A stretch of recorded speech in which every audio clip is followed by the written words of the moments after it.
Hello विद्यार्थी मित्रों, केम छो? मजामां ने? My name is Rahul sir from Aradhya classes @CTM Amdavad. Okay बाळको, लास्ट टाइम पार्ट 1 में आपणे शीख्या था प्राकृतिक संख्याओं, जेने इंग्लिश में कहेवाय छे नेचरल नंबर, जेने आपणे केपिटल N वडे दर्शावीए छे। ओके, अने बीजी संख्या कई हती? पूर्ण संख्या, जेने होल नंबर कहेवाय छे, केपिटल W वडे दर्शावीशुं। तो एक वखत रिविजन करी लईए, पछी आपणे पार्ट 2 स्टार्ट करीशुं। चलो फटाफट रिविजन करीशुं। संख्याओना प्रकारमां सौथी पहली संख्या कई हती? बोलो। प्राकृतिक संख्याओं। प्राकृतिक संख्याओं एटले के जेने आपणे केपिटल N वडे दर्शावीए छे बाळको, नेचरल नंबर कहेवाय।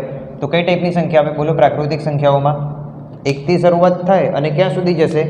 1 थी शरूआत थशे, 1 2 3 4 अने क्यां सुधी जशे? अनंत सुधी। क्लियर छे? बोलो, आटलू तमने खबर छे। प्राकृतिक संख्याओं 1 थी शरूआत थाय अने अनंत सुधी जाय। हवे आना पछी कई हती? पूर्ण संख्याओं। राइट। तो चलो पूर्ण संख्याओं जोई लईए। पूर्ण संख्याओं जेने आपणे इंग्लिश में शुं कहेता हता बाळको? होल नंबर, एटले के आपणे केपिटल W वडे दर्शावीए छे। क्लियर? तो पूर्ण संख्याओं क्यांथी शरूआत थाय छे बेटा? बोलो बोलो। पूर्ण संख्याओं 0 थी शरूआत थाय छे। 0 1 2 3 4 अने आ बी क्यां जईने?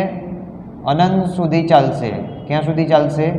अनंत सुधी चालशे। ओके, तो आटलू डिस्कशन आपणे पार्ट 1 में जोयुं हतुं। एना पछी मैं तमने फंडा फोकस में कंईक नवी वस्तु लखाई हती। याद छे? शुं लखाई हती? के प्राकृतिक संख्याओं जे छे, आ दरेके दरेक प्राकृतिक संख्याओं एनो समावेश पूर्ण संख्याओमां थाय छे। एटले आपणे एवुं लख्युं हतुं, नीचे 2 वाक्य फंडा फोकस में अहींया मैं लखाव्युं हतुं के दरेके दरेक प्राकृतिक संख्या ए पूर्ण संख्याओं छे। याद आव्युं के ना आव्युं? दरेके दरेक प्राकृतिक संख्या ए पूर्ण संख्या छे, केम के आ बधी संख्यानो समावेश आनी अंदर थाय छे। हवे एनाथी हूँ ऊंधुं कहूं के भाई दरेके दरेक पूर्ण संख्या शुं ए प्राकृतिक संख्या छे? बोलो, दरेके दरेक पूर्ण संख्याओं शुं ए प्राकृतिक संख्या छे? विचारो। तो सर दरेके दरेक पूर्ण संख्याओं ए प्राकृतिक संख्या नथी, केम के 0 आमां छे परंतु 0 आनी अंदर नथी। एटला माटे आपणे लखी सकीए के दरेके दरेक पूर्ण संख्याओं ए प्राकृतिक संख्याओं नथी। ओके, तो आजना विडियो में बेटा आपणे पार्ट 3 नी बात करवानी छे। पार्ट 3 में छे पूर्णांक संख्याओं। हवे शुं छे पूर्णांक संख्या, एना विषे माहिती मेळवीए। चलो, तो त्रीजो प्रकार छे पूर्णांक संख्याओं। तो स्टार्ट करीए छीए।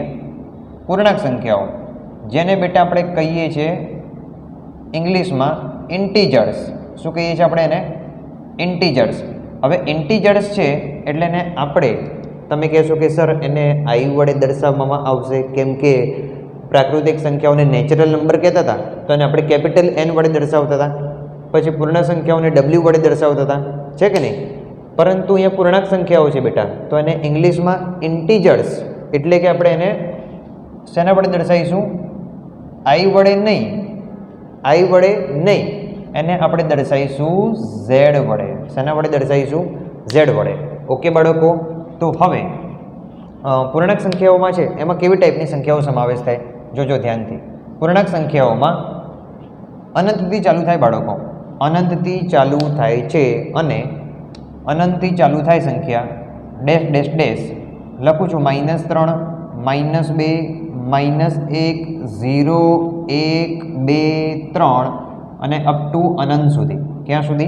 અનંત સુધી। તો તમે બાળકોમાં નવું શું જોયું કે પૂર્ણાંક સંખ્યામાં કેવા ટાઈપની સંખ્યા આવે છે? જુઓ કે પૂર્ણાંક સંખ્યામાં તમે જોઈ શકો છો કે આ ઋણ સંખ્યાઓ છે, આ શૂન્ય છે, બરાબર, અને આ કેવી ટાઈપની સંખ્યા છે? આરી તો કે ધન ટાઈપની સંખ્યા છે। એટલે પૂર્ણાંક સંખ્યાઓમાં બાળકો 3 અલગ અલગ ટાઈપની સંખ્યા આવે। ઋણ સંખ્યા, શૂન્ય અને ધન સંખ્યા આવે। ઓકે, 3 અલગ અલગ ટાઈપની સંખ્યાઓ આવે છે। હવે આમાં આપણે બુલેટ્સ પોઈન્ટ લખવા જઈશું। પૂર્ણાંક સંખ્યામાં બુલેટ્સ પોઈન્ટ લખીશું। તમે જોઈ શકો છો કે પૂર્ણાંક સંખ્યામાં ઋણ, શૂન્ય અને ધન સંખ્યા આવે।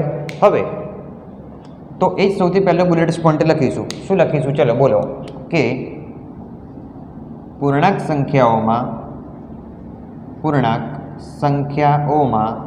કેવા ટાઈપની સંખ્યા આવે છે? તો કે ધન, ઋણ અને શૂન્ય આવે છે। ધન, ઋણ અને શૂન્ય આવે છે. 3 અલગ અલગ ટાઈપની સંખ્યા આવે છે પૂર્ણાંક સંખ્યાઓમાં. ઓકે, હવે હું તમને પૂછું કે સૌથી નાની પૂર્ણાંક સંખ્યા કઈ છે? સૌથી નાની પૂર્ણાંક સંખ્યા કઈ છે? તો તમે ચોક્કસપણે ના કહી શકો, કારણ કે આમાં સૌથી નાની પૂર્ણાંક સંખ્યા નથી. આની આગળ બી નંબર ચાલુ છે, -4, -5, -6, -7 અનંત સુધી, અને આ બી નંબર અનંત, મતલબ આ સંખ્યા છે અનંતથી શરૂ થાય છે અને અનંત સુધી જાય છે. એટલે તમે ચોક્કસપણે કહી શકો નહીં કે આમાં સૌથી નાની સંખ્યા કઈ છે અને સૌથી મોટી સંખ્યા કઈ છે. તો આપણે બીજો બુલેટ પોઈન્ટ શું લખીશું કે સૌથી નાની અને સૌથી મોટી પૂર્ણાંક સંખ્યા મળશે નહીં. તો ચલો બીજો બુલેટ પોઈન્ટ લખીએ આપણે. ચલો શું લખીશું બોલો બાળકો, કે સૌથી નાની અને સૌથી મોટી પૂર્ણાંક સંખ્યા મળશે નહીં. અનંતથી ચાલુ થાય છે અને અનંત સુધી જાય છે. તો સૌથી નાની અને સૌથી મોટી પૂર્ણાંક સંખ્યા ન મળે. સૌથી મોટી પૂર્ણાંક સંખ્યાઓ ન મળે. હવે બાળકો આ તમને બંને મુદ્દામાં ક્લિયર થઈ ગયું છે. હવે હું તમને એક ત્રીજી વસ્તુ નવી શીખવાડું છું કે હું તમને પૂછું કે આ જે પ્રાકૃતિક સંખ્યાઓ છે અને અપૂર્ણ સંખ્યાઓ, શું આ બંને સંખ્યાનો સમાવેશ આની અંદર થાય છે? એટલે કે આ દરેક પ્રાકૃતિક સંખ્યા અને દરેક પૂર્ણ સંખ્યા શું એ પૂર્ણાંક સંખ્યાઓ છે? દરેક પ્રાકૃતિક સંખ્યા અને દરેક પૂર્ણ સંખ્યા શું એ પૂર્ણાંક સંખ્યાઓની અંદર આવે છે? ચલો વિચારો. જો 1 2 3 4 5, આ 0 1 2 3 4 5 આ બંને નંબર આ રહ્યા, જો છે કે નહીં? 1 2 3 4, 0 1 2 3 4 આ બંને નંબરનો સમાવેશ આની અંદર થાય છે. એટલે તમે કહી શકો છો કે દરેક પ્રાકૃતિક અને દરેક પૂર્ણ સંખ્યા એ પૂર્ણાંક સંખ્યાઓ છે. બોલો ક્લિયર થાય છે બાળકો કયો મુદ્દો છે? તો ચલો એ જ લખવાનો છે મુદ્દો. શું લખીશું મુદ્દામાં? કે દરેક પૂર્ણાંક અને દરેક પ્રાકૃતિક સંખ્યા આ બંનેનો સમાવેશ પૂર્ણાંક સંખ્યામાં થાય છે. તો લખીશું કે દરેક પ્રાકૃતિક અને પૂર્ણ, દરેક પ્રાકૃતિક અને પૂર્ણ સંખ્યાઓ એ કેવી સંખ્યા છે? પૂર્ણાંક સંખ્યાઓ છે. એ પૂર્ણાંક સંખ્યાઓ છે. બોલો ક્લિયર છે બાળકો? હવે હું તમને આનાથી ઊંધું પૂછું કે શું દરેકે દરેક પૂર્ણાંક સંખ્યા ઋણવાળી સંખ્યા પણ આવી ગઈ? તો દરેકે દરેક પૂર્ણાંક સંખ્યા શું પ્રાકૃતિક કે પૂર્ણ સંખ્યા છે? બોલો આ બધી પૂર્ણાંક સંખ્યાઓ શું એ પ્રાકૃતિક કે પૂર્ણ સંખ્યા છે? નથી. કેમ? આની અંદર ઋણવાળી સંખ્યા આવી ગઈ. બધી પૂર્ણાંક સંખ્યા કહું એટલે ઋણવાળી સંખ્યા બી આવી ગઈ. તો ઋણવાળી સંખ્યા આ બંનેની અંદર આવતી નથી. તો આપણે શું કહી શકીએ? એટલા માટે દરેક પૂર્ણાંક સંખ્યાઓ એ પ્રાકૃતિક કે પૂર્ણ સંખ્યા નથી. ઓકે, તો ચાલો એ બુલેટ પોઈન્ટ લખી દઈએ અહીંયા. બહુ ઇમ્પોર્ટન્ટ છે, આ બંને અગત્યના મુદ્દા છે. આ બંને જે આપણે લખી રહ્યા છીએ એરિયા. તો શું લખીશું બોલો? કે દરેક પૂર્ણાંક સંખ્યાઓ એ પ્રાકૃતિક કે પૂર્ણ સંખ્યા નથી. પ્રાકૃતિક કે પૂર્ણ સંખ્યાઓ નથી. બોલો ક્લિયર થાય છે શું કહું છું? તો આમ તમારા અહીંયા 4 બુલેટ્સ પોઈન્ટ બની ગયા છે પૂર્ણાંક સંખ્યા વિશે. સૌથી પહેલાં તો પૂર્ણાંક સંખ્યામાં ધન, ઋણ અને શૂન્ય સંખ્યા આવે છે. સૌથી નાની અને સૌથી મોટી પૂર્ણાંક સંખ્યા ન મળે. દરેક પ્રાકૃતિક અને પૂર્ણ સંખ્યા, દરેક પ્રાકૃતિક અને દરેક પૂર્ણ સંખ્યા બંને સંખ્યાઓનો સમાવેશ આમાં થાય છે, પરંતુ આ દરેકે દરેક પૂર્ણાંક સંખ્યાનો સમાવેશ પ્રાકૃતિક કે પૂર્ણ સંખ્યાની અંદર થતો નથી. ઓકે, તો હવે હું તમને એક બીજી માહિતી કહું છું કે પ્રાકૃતિક સંખ્યાને તમે શેના વડે દર્શાવો છો બેટા? કેપિટલ N વડે. પૂર્ણ સંખ્યાને તમે દર્શાવો છો W વડે. પૂર્ણાંક સંખ્યાને તમે દર્શાવો છો Z વડે. તો આ બહુ જરૂરી માહિતી છે, સમજજો ધ્યાનથી હું શું કહેવા માગું છું. દરેક પ્રાકૃતિક સંખ્યા અને દરેક પૂર્ણ સંખ્યા એ કોની અંદર આવે છે? જો દરેક પ્રાકૃતિક અને પૂર્ણ સંખ્યાઓ પૂર્ણાંક સંખ્યાની અંદર આવે છે. તો એને તમે આ રીતે દર્શાવી શકો છો કે દરેક પ્રાકૃતિક સંખ્યા એ પૂર્ણ સંખ્યાની અંદર આવે અને પ્રાકૃતિક અને પૂર્ણ સંખ્યા એ બંને પૂર્ણાંક સંખ્યાની અંદર આવે છે. શું કીધું મેં? તમે પાર્ટ 1માં શીખ્યા હતા કે દરેક પ્રાકૃતિક સંખ્યા એ પૂર્ણ સંખ્યા છે. પ્રાકૃતિક એટલે કે નેચરલ નંબર અને W એટલે કે પૂર્ણ સંખ્યા, W એટલે કે પૂર્ણ સંખ્યા, હોલ નંબર્સ. તો દરેકે દરેક પ્રાકૃતિક સંખ્યા પૂર્ણ સંખ્યા છે, એટલે દરેકે દરેક પ્રાકૃતિક સંખ્યા પૂર્ણ સંખ્યાની અંદર આવે. તો આવું નિશાની તમે કરી શકો છો. આ જે નિશાની છે એને કહેવાય છે સબસેટ. શું કહેવાય છે એને? સબસેટ. એટલે કે એને શુદ્ધ ગુજરાતીમાં કહેવાય છે ઉપગણ. ઉપગણ એટલે કે એક ટાઈપની સંખ્યા બીજી ટાઈપની સંખ્યાની અંદર આવે. એક ટાઈપની સંખ્યા એટલે કે આ જે બંને સંખ્યા છે, આ બંને સંખ્યા કોની અંદર આવે છે? આની અંદર. તો તમે આવું લખી શકો છો કે ભાઈ દરેક પ્રાકૃતિક સંખ્યા, દરેક પૂર્ણ સંખ્યા, આ બંને સંખ્યા આની અંદર આવે છે. તો આ બંને સંખ્યા કોની અંદર આવશે? પૂર્ણાંક સંખ્યાની અંદર. એટલે n subset w subset z. તો આ તમારે ખાસ યાદ રાખવાનો છે બેટા. આ ખાલી જગ્યામાં અગત્યનો મુદ્દો છે. શું લખી શકીશું આને? n subset w subset z. Okay. અને એટલે આનો અર્થ શું સમજવાનો ગુજરાતીમાં? કે પ્રાકૃતિક સંખ્યાનો સમાવેશ પૂર્ણ સંખ્યામાં થાય, પ્રાકૃતિક અને પૂર્ણ બંને સંખ્યાનો સમાવેશ પૂર્ણાંક સંખ્યામાં થાય છે.